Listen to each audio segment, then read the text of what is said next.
요한복음 14장 18절입니다. 그리스도인들을 고아로 남겨두지 아니하시는 하나님이십니다. 인용한 성경은 한글 킹제임스 성경입니다. 내가 너희를 고아로 남겨두지 아니하고 너희에게 오리라. 예수님께서는 요한복음 13장에서 제자들을 어린 자녀들이라고 부르셨습니다. 그 어린 자녀들을 지상에 남겨두고 가신다면은 이 자녀들은 어떻게 되겠습니까?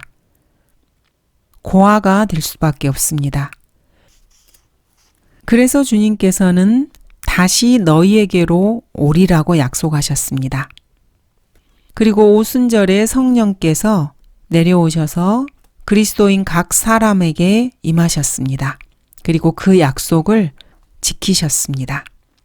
주님께서는 처소를 마련하면은 다시 와서 너희를 내게로 영접하겠다고 약속하셨습니다. 그 전에 주님은 성령의 모습으로 다시 오셔서 제자들과 함께 있겠다고 위로를 주셨습니다. 그리고 그 약속을 지키셨습니다. 바울은 주님의 이 약속과 관련해서 이렇게 고백합니다. 내가 그리스도와 함께 십자가에 못 박혀 있으나 그럼에도 나는 살아있노라. 그러나 내가 사는 것이 아니요 그리스도께서 내 안에 사시는 것이라. 내가 이제 육신 안에서 사는 삶은 나를 사랑하시어 나를 위해 자신을 주신 하나님의 아들을 믿는 믿음으로 사는 것이라. 19절 잠시 후면 세상이 더 이상 나를 보지 못하리라. 그러나 너희는 나를 보리라. 이는 내가 살고 너희도 살겠음이라. 주 예수 그리스도께서는 십자가에 처형되시고 난 이후에 부활하실 것이라고 예언하십니다. 주님께서 죽은 자들로부터 다시 살아나시게 되면은 제자들에게 주님을 보여주실 것입니다. 그리고 주님께서는 하늘에 올라가실 때도 제자들이 그분을 보게 하실 것입니다. 주님께서 하나님의 보좌 우편에 앉아 계실 때에도 제자들은 믿음으로 주님을 볼 수 있을 것입니다. 그리고 주님의 부활로 인해서 주님을 믿는 모든 사람들이 주님의 생명으로 영원히 살게 될 것입니다. 이렇게 주님께서는 이 한 구절의 말씀으로 죽으심과 부활, 영생을 모두 예언하십니다. 20절 그날에는 내가 내 아버지 안에 있고 또 너희가 내 안에, 내가 너희 안에 있는 것을 너희가 알게 되리라. 예수 그리스도께서는 계속해서 이후의 일들을 예언하십니다. 십자가에 처형되신 후에 주님께서는 내 아버지 안에 있고 너희가 내 안에 있으며 또 내가 너희 안에 있게 되리라고 말씀하십니다. 주님께서 하신 이 말씀은 사도행전 2장에서 오순절날 성령께서 내려오심으로 인해서 실제로 성취되었습니다. 주 예수 그리스도께서 아버지 하나님 안에 계시고 그리스도인은 예수 그리스도 안에 있으며 동시에 예수 그리스도께서 또 그리스도인 안에 들어와 계시게 된다는 것. 이런 세 가지 상호관계가 하나의 신비가 되는 것입니다. 21절 나의 계명들을 가지고 그것들을 지키는 사람은 나를 사랑하는 사람이니 나를 사랑하는 사람은 나의 아버지께 사랑을 받으리라. 또 나도 그를 사랑하여 그 사람에게 나 자신을 나타내리라고 하시더라. 나의 계명들을 가지고 그것을 지키는 사람은 나를 사랑하는 사람이라는 이 말씀은 사실 아주 실제적인 말씀입니다.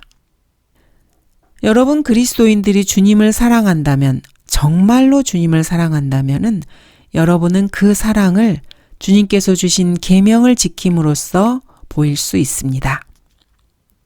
이런 점에서 주님의 계명들은 그리스도인들의 사랑을 입증할 수 있는 시금석이고 지표가 됩니다.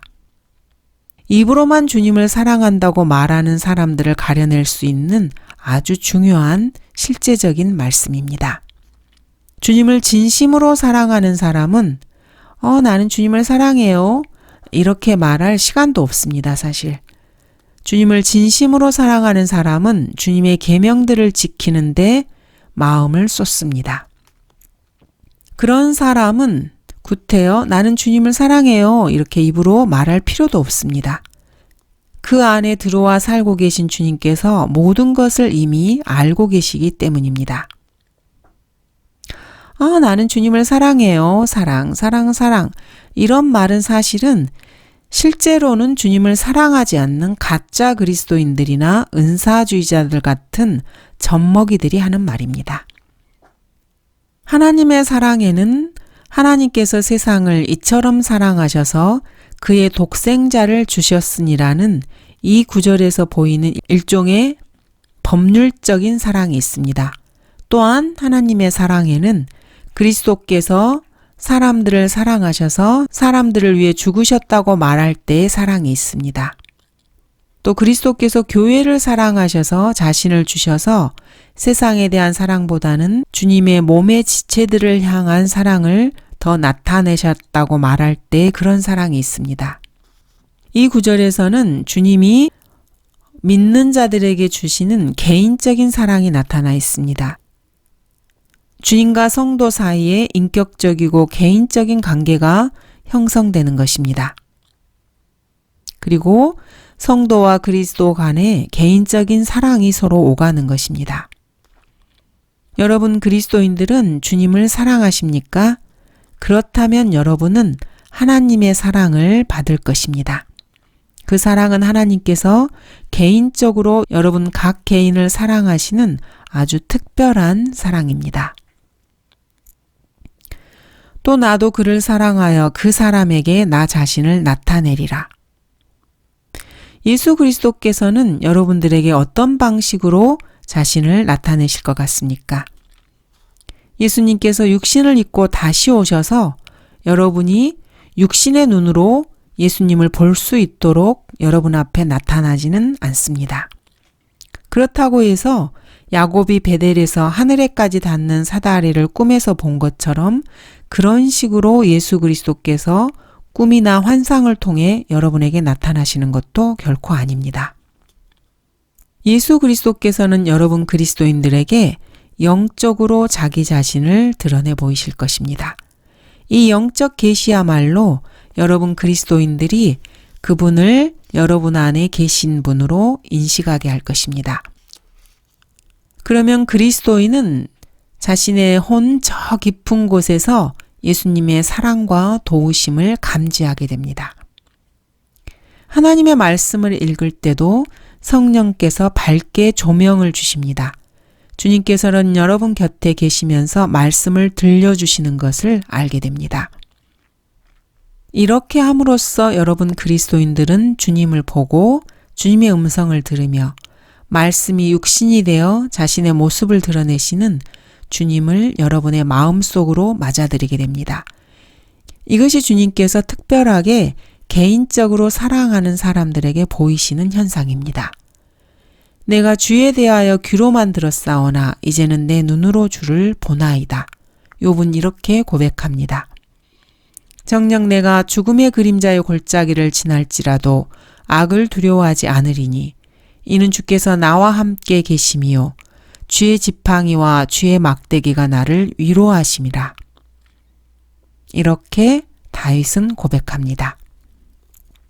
22절 이스카리옷이 아닌 유다가 주께 말씀드리기를 주여 자신을 우리에게는 나타내시고 세상에는 나타내려 하지 아니하시니 어찌된 일이니까 라고 하니 제자들 중에서는 유다 이스카리옷 외에 유다라는 이름을 가진 사람이 또 있었습니다. 이 유다가 19절에서 주님께서 하신 말씀을 두고 그 이유를 주님께 물은 것입니다. 메시아와 그의 왕국을 보는 이스라엘의 입장에서 생각을 해보면은 주님께서 세상이 더 이상 나를 보지 못하리라 이렇게 말씀하신 것을 이해하기는 어려웠을 것입니다.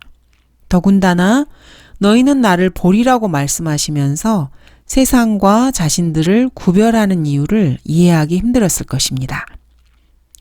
주님께서는 18장에서 나의 왕국은 이 세상에 속한 것이 아니니라고 빌라도에게 말씀하십니다. 이것이 바로 그 당시 유대인들의 입장에서는 참으로 이해할 수 없는 최대의 불가사의였습니다. 그래서 유다는 어찌 된 일이냐고 물은 것입니다. 23절 예수께서 대답하여 그에게 말씀하시기를 나를 사랑하는 사람은 내 말들을 지키리니 그러면 나의 아버지께서 그를 사랑하실 것이며 또 우리도 그에게 와서 우리의 거처를 그와 함께 정하리라.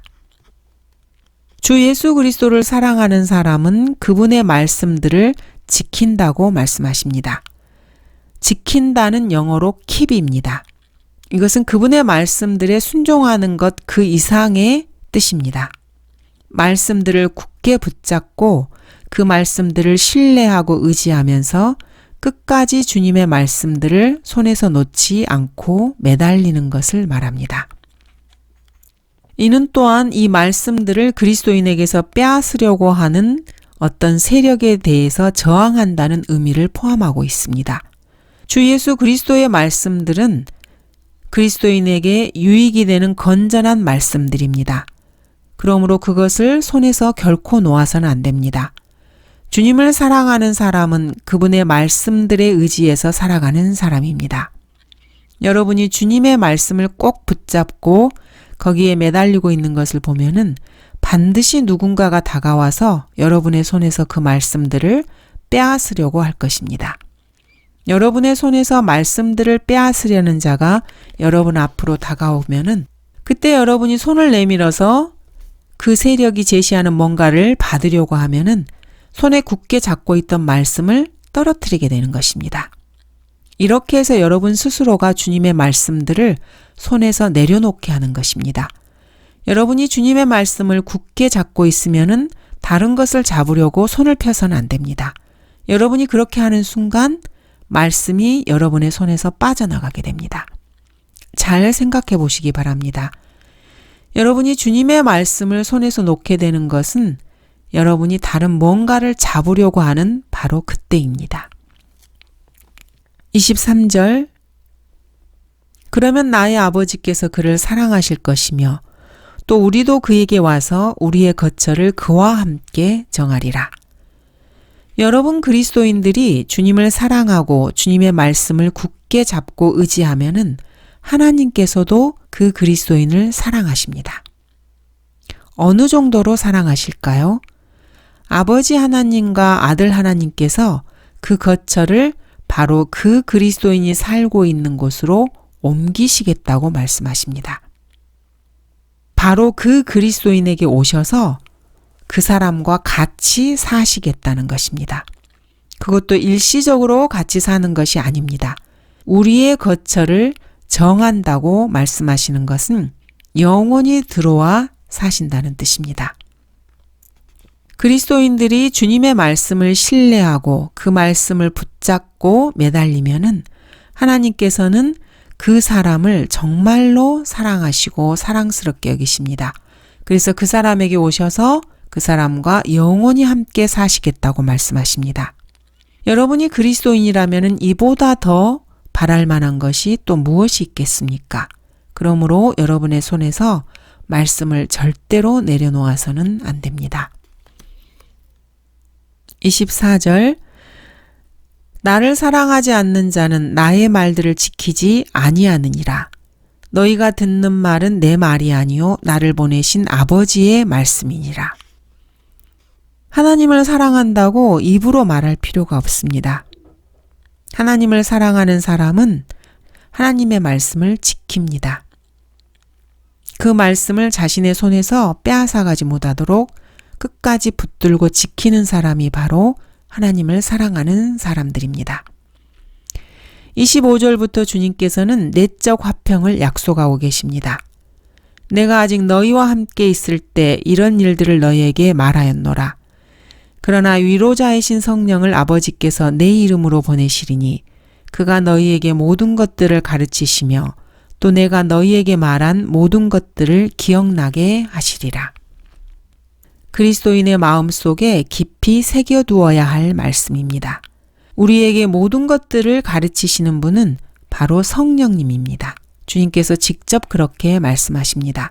그렇다면은 사도, 선지자, 목사, 교사 이런 사람들이 있기는 하지만은 사람은 그 누구도 하나님의 말씀에 대해서 아무것도 가르칠 수 없다는 뜻이기도 합니다. 그리스도인에게 말씀을 가르치시는 분은 궁극적으로 성령님이라는 말씀입니다. 이사야의 글을 읽고 있던 에티오피아 내시가 빌립에게 이렇게 고백합니다. 나를 지도하는 이가 아무도 없으니 어찌 깨달을 수 있으리요. 이 말을 듣고 빌립이 내시의 마차에 함께 앉아 내시에게 내시가 읽고 있던 성경 구절들에 대해서 진리를 설명해 주었습니다. 그렇지만 빌립이 할 수 있었던 것은 지도하는 것, 즉 가이드, 안내하는 것이었지 가르치는 것이 아니었습니다. 지도한다는 것은 안내하다, 인도한다라는 그런 뜻입니다. 즉 사람이 성경에 대해서 가르쳐 준다는 것은 자기가 알고 있는 어떤 구절이 성경의 어떤 다른 구절과 연관되는가를 안내하는 것입니다. 성령께서도 마찬가지입니다. 성령께서는 사람이 아니라 진리의 영이시고 성경의 저자이시기 때문에 성령님의 안내는 사람의 안내와는 완전히 다른 차원입니다. 그래도 성경을 성경으로 명쾌하게 해석할 수 있게 하기 위해서 궁극적으로 그리스도인들에게 말씀의 진리들을 가르치시는 방식은 마찬가지입니다. 요한복음 16장입니다. 그러나 진리의 영이신 그분이 오시면 너희를 모든 진리로 인도하시리라. 진리의 영이시며 성경의 저자이신 성령께서 그리스도인을 모든 진리로 인도하시리라고 말씀하고 계십니다. 성령께서는 그리스도인들에게 성경 말씀들에 대해서 가르쳐 주실 때 한 구절이 다른 구절과 어떻게 관련되는가를 이리저리 인도하십니다. 그래서 그 구절의 말씀을 다른 구절의 말씀들로 해석을 해주시고 결국 그리스도인들이 깨달아 알 수 있게 가르쳐 주십니다. 성령께서도 이런 방식으로 그리스도인에게 성경을 가르치십니다. 그러므로 목사나 성경교사 역시 다른 사람들에게 성경을 가르치는 사람이 아니라 인도하는 사람이라 할 수 있습니다. 성령께서는 성경의 저자이시기 때문에 성령님의 인도는 사람이라면 그 누구도 따를 수 없을 만큼 정확합니다. 그러므로 성령님의 인도를 받다 보면은 결국은 성령님의 가르침을 받게 됩니다. 성경을 공부하는 사람들은 사람의 생각으로 말씀을 해석해서는 안 됩니다. 성령님의 인도를 받아야만 합니다. 성령께서는 진리의 영이시고 하나님께로부터 온 영이신 하나님의 영이십니다.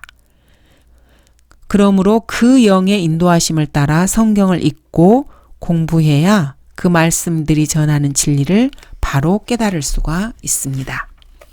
고린도전서 2장 11절에서 12절입니다. 사람의 일을 그 사람 안에 있는 사람의 영이 아니면 누가 알리요? 이와 같이 하나님의 일도 하나님의 영이 아니면 아무도 모르느니라. 우리가 세상의 영을 받지 아니하고 오직 하나님께로부터 온 영을 받았으니 이는 우리로 하나님께서 우리에게 값없이 주신 것들을 알게 하려 하심이라. 그러므로 거듭난 그리스도인만이 성경을 깨달을 수 있습니다. 왜냐하면 거듭난 그리스도인의 안에는 하나님의 영께서 내주하고 계시기 때문입니다. 성경은 하나님의 영이신 성령께서 인도하지 않으시면은 결코 깨달을 수 없는 책입니다. 그리스도인들은 세상의 영을 받은 사람들이 아니고 하나님께로부터 온 영인 성령을 받은 사람들입니다. 그러므로 그리스도인들은 하나님께서 그리스도인들에게 값없이 주신 이 모든 것들을 얼마든지 깨닫고 알 수 있습니다. 성령님을 의지해서 말입니다. 27절입니다. 내가 너희에게 화평을 남겨두나니 나의 화평을 너희에게 주노라. 내가 너희에게 주는 것은 세상이 주는 것과 같지 아니하니 너희는 마음에 근심하지 말고 두려워하지도 말라. 세상이 주는 화평은 공허하고 일시적입니다. 이기적입니다. 그러나 주님께서 주시는 화평은 내적이며 순수하고 영적인 화평으로 영원합니다. 이 세상은 온통 평화라는 말로 가득 차 있습니다. 그러나 이 세상 어디에도 참된 평화를 찾아볼 수는 없습니다. 세상이 주는 평화는 사실 속이 텅 빈 화평입니다. 알맹이 없이 껍질만 있는 화평은 거짓 평화입니다. 예를 들어서 두 나라가 전쟁을 하다가 싸움을 끝내고 화평을 맺었다고 한번 생각해 봅시다. 이 두 나라는 사실 전쟁을 끝내고도 서로가 경쟁하듯이 재무장을 하게 됩니다. 이것은 인류의 역사가 증명하는 사실입니다. 세상이 주는 화평은 사실 일시적인 화평입니다. 세상이 주는 평화는 결코 영원하지 않습니다. 기껏해야 몇 년이 고작입니다. 잠시 동안의 화평이 있다가 금방 다시 자신들의 생존을 위해서 서로의 피를 보면서 싸우게 됩니다. 세상이 주는 화평은 이기적입니다. 세상은 하나님의 진리를 희생한 대가로 평화를 제공합니다. 세상은 예수 그리스도를 버려야만 그 대가로 화평을 갖다 줍니다. 그렇지만 주님께서는 나의 화평은 세상이 주는 이러한 화평과 다르다고 말씀하십니다. 주님께서 주시는 주님의 화평은 어떻습니까? 주님의 화평은 언제나 거저 주시는 화평입니다. 대가를 지불하지 않아도 됩니다. 주님께서 주시는 화평은 영원한 화평입니다. 여러분이 구원받고 나서 주님께서 여러분 마음속에 화평을 넣어주시면은 처음에는 잘 모르지만은 그것이 영원한 화평이라는 것을 곧 알게 됩니다. 여러분이 주님께로부터 받은 이 화평은 그 누구도 빼앗아갈 수 없습니다. 주님께서 주시는 화평은 정신적이거나 물질적인 화평을 뛰어넘는 영적인 화평입니다. 이것을 사실 사람들이 쉽게 이해하도록 설명하기는 좀 어렵습니다. 누군가 구원받았다고 해서 그 사람이 처해 있는 현실이 외적으로는 하나도 달라진 것이 없을 수 있습니다. 그런데도 그 사람은 고요와 안락 속에서 평온하게 있는 자신의 모습을 볼 수 있습니다. 여러분이 구원을 받았다고 해서 갑자기 돈이 많이 생긴다던가 월급이 많아진다던가 인생에 아주 힘들고 어려웠던 골치 아픈 문제들이 일시에 해결된다거나 그렇지는 않습니다. 자신이 그리스도인이 갑자기 되었다고 해서 주변의 모든 사람들이 자신에게 친절하고 우호적이 되는 것도 아닙니다. 오히려 그 반대로 적대적인 경우가 더 많습니다. 그렇지만 시간이 흐르고 여러분이 그리스도인으로서 성장을 하다 보면은 어느새 여러분은 조용한 숲속 호숫가에 앉아있는 사람처럼 잔잔하고 언제나 저 높은 하늘을 올려다보는 아주 평온하고 고결한 사람으로 변해 있게 됩니다. 너희는 마음에 근심하지 말고 두려워하지도 말라. 여러분이 어려운 일이 있을 때마다 기억하고 머릿속에 떠올려야 할 말씀입니다. 28절 너희는 내가 갔다가 너희에게 다시 온다고 한 말을 들었느니라. 너희가 나를 사랑하였으면 내가 아버지께로 가노라 한 말을 기뻐하였으리라. 이는 내 아버지께서 나보다 위대하심이라. 주님께서는 아버지께로 가셨다가 다시 오신다고 약속하고 계십니다. 이 약속은 주님의 죽으심과 부활을 예언하는 말씀입니다. 이 예언은 성취되었습니다. 그리고 지금 이 교회 시대에 그리스도인들과 함께 계심으로써 이 약속은 계속해서 지속되고 있습니다. 이는 내 아버지께서 나보다 위대하심이라. 이 말씀은 사실 주 예수 그리스도의 신성을 부인하는 사람들이 좋아하는 구절입니다. 그러나 사실 이 구절은 삼위일체 하나님의 한 분이신 예수 그리스도의 입장에서 하시는 말씀이 아닙니다. 이 말씀은 육신을 입고 인간으로 오신 예수님께서 인간의 입장에서 하신 말씀입니다. 주 예수 그리스도의 이러한 입장은 17장까지 계속해서 이어집니다. 그리스도께서는 육신을 입고 계시는 한 내 아버지께서 나보다 위대하심이라는 말씀을 당연하게 하고 계십니다. 주님께서는 이제 그 위대하신 하나님의 이치로 돌아가십니다. 그렇다면 그것은 분명히 기뻐해야 할 일입니다. 29절 이제 그 일이 일어나기 전에 내가 너희에게 말한 것은 그 일이 일어날 때 너희로 하여금 믿게 하려는 것이라. 주님께서는 제자들이 주님을 믿을 수 있도록 그 일이 일어나기 전에 미리 말씀해 주십니다. 30절 이후로는 내가 너희에게 많이 말하지 아니하리니 이는 이 세상의 통치자가 오나 그는 내 안에 아무것도 가지고 있지 아니함이라. 이 세상의 통치자는 마귀와 적그리스도입니다. 바울은 이들에 대해서 에베소서에서 정사들, 권세들이라고 말하고 있습니다. 이러한 세력들은 사실 갈보리에서 이미 심판을 받았습니다. 그리고 예수 그리스도의 완성된 사역에 의해서 수치를 당하고 조롱거리가 되어버렸습니다. 이제 조금 후면 예수 그리스도께서는 제자들의 곁을 떠나시고 아버지께 위임받은 위대한 사역을 행하시게 됩니다. 이제 인간의 육신을 입고 계신 분의 입장에서 제자들을 대하실 수 있는 시간이 얼마 남지 않았습니다. 제자들을 향한 예수님의 말씀도 이제 다 끝나가고 있습니다. 지금까지 제자들에게 들려주신 모든 말씀들을 제자들이 깊이 마음에 간직해두고 생각해야 된다는 것은 아주 중요합니다. 그렇지 않으면 십자가에 달리시는 예수님만 보고 제자들은 기운을 잃게 될 것입니다. 그리고 낙담할 것입니다.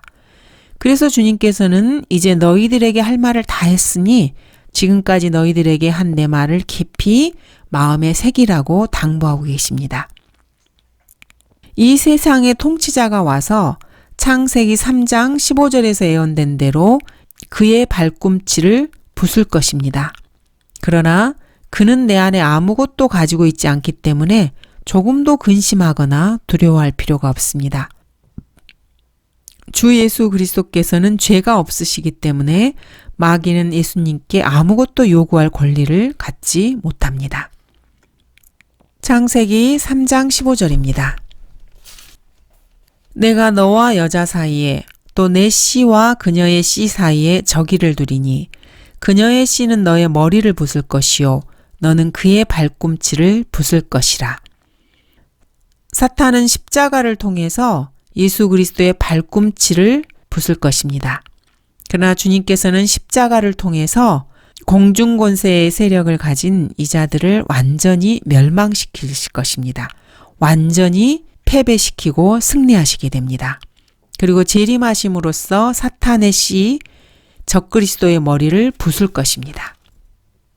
31절 그러나 내가 아버지를 사랑하는 것과 아버지께서 내게 명령하신 대로 내가 행하는 것을 세상으로 알게 하려는 것이라. 일어나라 여기를 떠나자고 하시더라. 마귀는 주 예수 그리스도를 대적할 것입니다.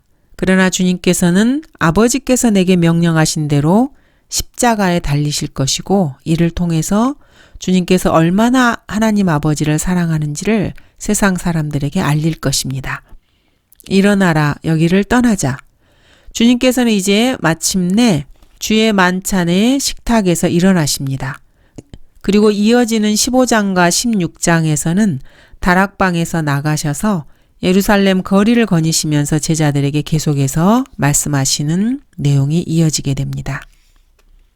그리고 17장에서는 계속해서 걸으시면서 기도하시고 그리고 18장 1절에서는 케드론 시내를 건너 겟세마네 동산으로 향하시게 됩니다. 감사합니다.